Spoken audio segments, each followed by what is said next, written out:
Have you ever noticed that the entire day, all you wanted was to go home? During your commute, you imagined it. Finally sitting on the couch, taking off your shoes, closing the door, doing absolutely nothing.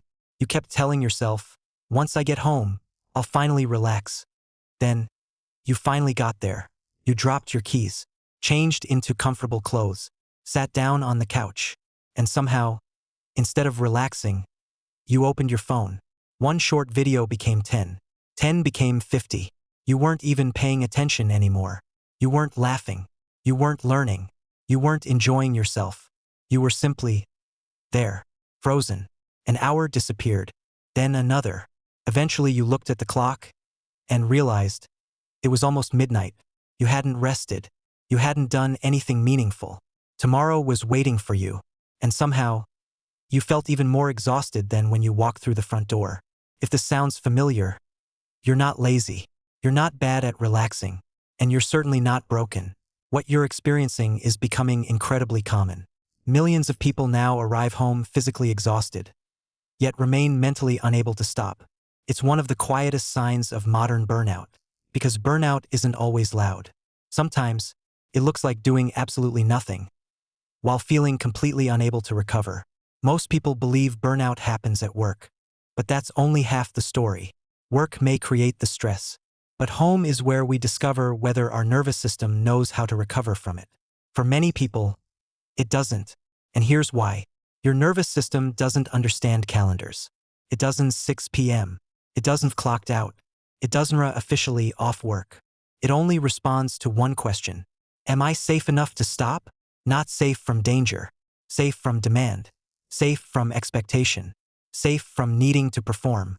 Your body has one primary job: to keep you alive. For thousands of years, that meant constantly scanning the environment, looking for danger, listening for unusual sounds, watching for anything that might require immediate action. That system is still running today. The only difference is the threats have changed. They're no longer predators hiding in the forest. Now they're unread emails, Slack notifications, deadlines, bills, social expectations, the feeling that you're falling behind. Your nervous system reacts to all of them, not because they're physically dangerous, but because uncertainty feels dangerous to the brain. The problem is, that state of alertness doesn't disappear the moment you walk through your front door. In fact, for many people, their home continues sending the exact same message. Stay ready. Your laptop is still sitting on the table. Your work bag is still by the door. Your phone keeps lighting up. Laundry reminds you of unfinished tasks. Dirty dishes ask for attention. Even your bedroom, the place designed for recovery, has become another extension of your workplace. Without realizing it, your brain stops seeing home as a place of safety. Instead, it becomes another environment filled with responsibilities waiting to happen. This is why so many people say something strange. I'm exhausted, but I don't want to sleep. First, that doesn't make sense. If you're tired, why wouldn't you rest? The answer is surprisingly simple. Because what you't sleep, you're craving freedom. After spending an entire day responding to other people's schedules, other people's messages, other people's expectations, your brain desperately wants something that belongs only to you. So you scroll, you watch videos, you stay awake longer than you should. Psychologists sometimes call this revenge bedtime procrastination. It's not really about bedtime. It feel like yours. Ironically, the very thing you choose to feel free often leaves you feeling even more drained. Not because you're doing something wrong, but because your nervous system never actually receives the signal that the day has ended. You may think your biggest problem is stress, but stress isn't always the enemy. The real problem is something much quieter. Recovery never begins, and once recovery disappears, burnout becomes a lifestyle rather than a temporary condition. Maybe that's why so many people no longer ask, how can I be more productive? Instead, they ask something much simpler. Why can't I rest anymore? The answer has very little to do with motivation, and almost everything to do with the silent conversation happening between your nervous system and the space you call home. Think about how your body knows the difference between a hospital and your favorite coffee shop. Nobody has to explain it to you. The moment you walk inside, your body already feels different. Your breathing changes. Your posture changes. Even your thoughts begin to change. That's because your brain is constantly reading environments. Long before you're consciously aware of it, your nervous system has already decided one thing. Is this a place where I need to stay alert? Or is this a place where I can finally let go? Most people believe stress comes from their schedule, their boss, their workload, their responsibilities. Those things certainly matter. But psychologists have discovered something equally important. Your environment can either keep stress alive or quietly help it disappear. This idea comes from environmental psychology, the study of how physical spaces shape our emotions, behavior, and even our biology. Your home is never just a collection of walls and furniture. It's a conversation. Every object sends a message. Every room teaches your brain how it should feel. The problem is, many modern homes accidentally speak the language of stress. Imagine walking into your apartment after work. Your laptop is still open on the dining table. Your inbox is visible. Your work backpack sits beside the couch. Notifications continue lighting up your phone. Laundry waits in the corner. The dishes remind you of tomorrow morning. Nothing in that room says the day is over. Everything whispers, there's still more to do. Your nervous system listens to those whispers. Not consciously, automatically. This is why two people can walk into the exact same apartment and experience it completely differently. One person immediately relaxes. The other feels strangely anxious. Not because they're different people, because their brains have learned different meanings for the same space. Psychologists sometimes refer to this as contextual memory. Your brain stores emotional associations with places. If you answer stressful emails from your bed every night, your bedroom slowly stops becoming a place associated with sleep. Instead, it becomes associated with performance, pressure, decision-making, mental effort.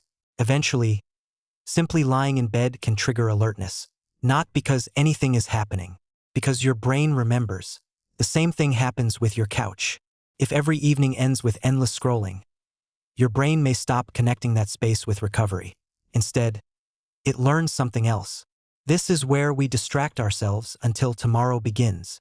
That's a very different kind of rest. Distraction and recovery are not the same thing. Distraction simply pulls your attention away from discomfort.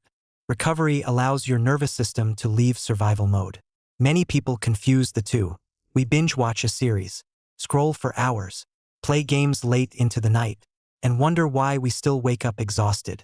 Because our attention was occupied, but our nervous system never truly slowed down. Here's something fascinating. Your nervous system isn't looking for luxury. It isn't looking for expensive furniture or a perfectly designed apartment from Pinterest. It's looking for predictability, clarity, and safety. Your body wants simple answers. Where do I work? Where do I eat? Where do I sleep? Where do I recover? Modern life has blurred those answers. We answer emails in bed, eat lunch in front of a laptop, watch television while checking Slack, take work calls from the couch. The same spaces serve every purpose, and eventually, they stop feeling emotionally meaningful. This is why creating psychological boundaries matters so much.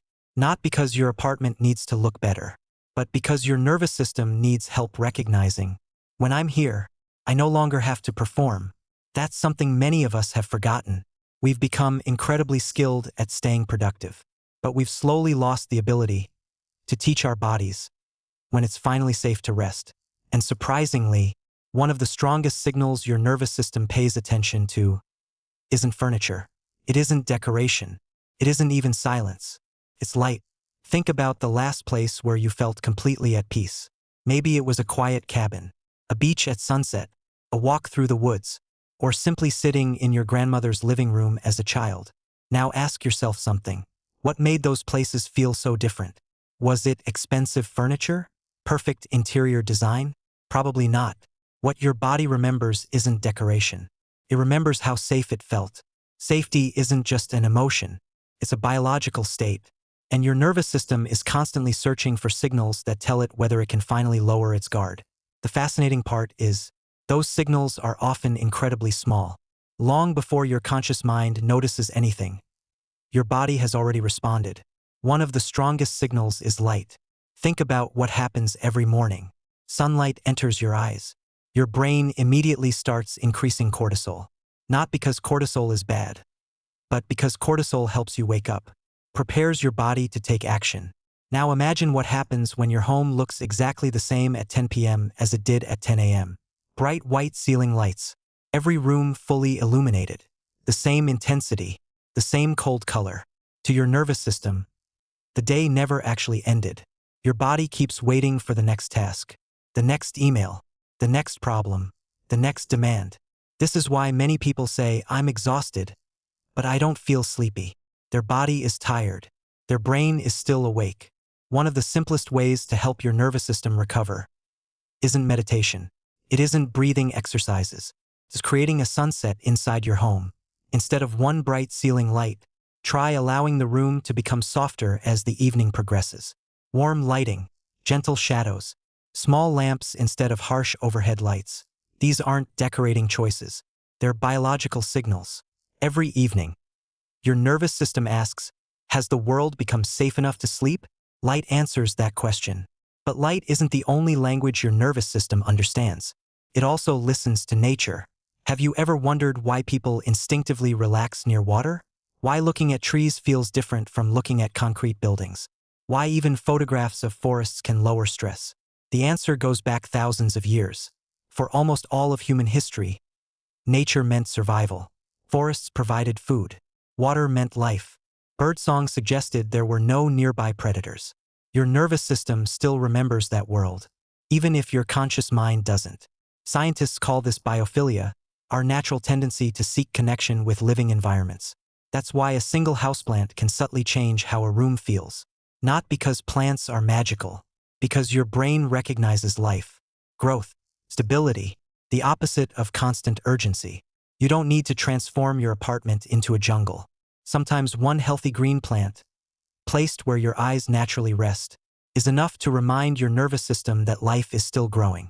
Then there's another sense we rarely think about: sound. Modern life is surprisingly loud. Traffic, notifications, television, air conditioners, conversations from neighboring apartments.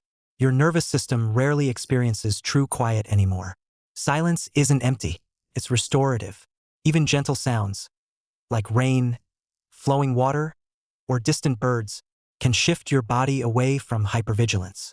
Not because those sounds solve your problems, because they remind your nervous system that no immediate danger exists.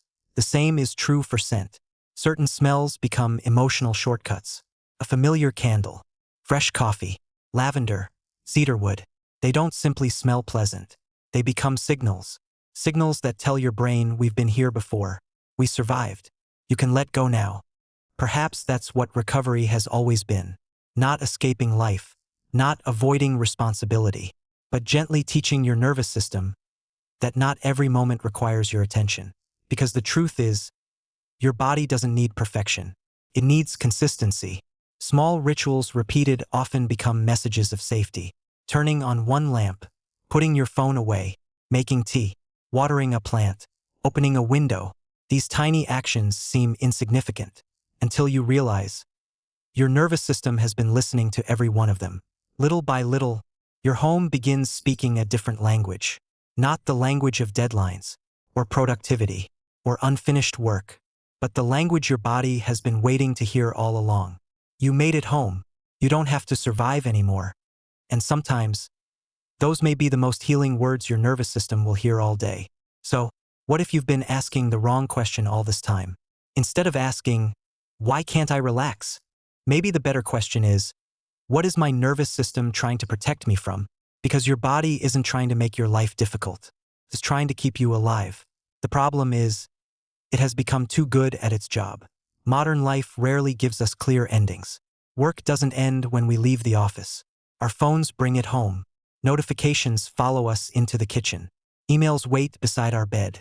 Even our thoughts keep rehearsing tomorrow before today is over. Somewhere along the way, our nervous system stopped believing that rest was safe. And perhaps that's why so many people feel guilty for relaxing. Have you ever noticed that strange feeling? You finally have free time. Nothing urgent needs your attention. But instead of feeling peaceful, you feel restless, almost uncomfortable, as if doing nothing is somehow irresponsible. That's not laziness. That's conditioning. For years, your brain has learned that your value comes from producing, finishing, achieving. responding, improving. So when you finally stop, your nervous system doesn't recognize it as recovery.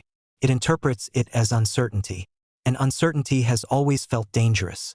This is why true recovery isn't something you schedule. It's something you teach. You teach your body, again and again, that not every quiet moment needs to be filled, that not every silence needs entertainment, that not every evening has to become another opportunity to be productive. Recovery begins with surprisingly small moments. Turning off one notification, leaving your laptop in another room, sitting by a window for 5 minutes without touching your phone, making tea without watching a video, looking at a plant, listening to the rain, watching sunlight slowly disappear from the room. None of these things seem life-changing. Individually, they aren't. But together, they tell your nervous system something it may not have heard in years. You are safe.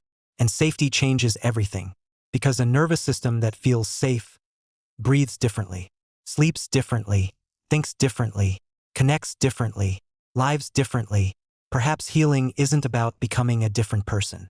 Perhaps it's about giving your body permission to stop surviving. Your home doesn't have to be perfect. It doesn't have to look like something from a magazine. It doesn't need expensive furniture or carefully curated decorations. It simply needs to become a place where your body no longer feels evaluated. A place where nothing is asking you to become more. A place where existing is enough. Maybe that's what home was always meant to be. Not another place to perform. Not another place to optimize yourself. But the one place in the world where your nervous system can finally whisper, I don't have to be on guard anymore. And maybe that's what real rest has always been. Not escaping your life, but returning to yourself. If this video resonated with you, I'd like to ask you one question. When was the last time you truly felt at peace? Inside your own home. Not distracted, not entertained, not productive, just peaceful. Share your thoughts in the comments. Someone reading your story may realize they're not alone. And if you're interested in psychology, human behavior, and understanding why modern life feels the way it does, consider subscribing to True Persona. Until next time, be kind to your mind. And remember, rest is not a reward you earn after doing enough. It's a biological need that every human being deserves.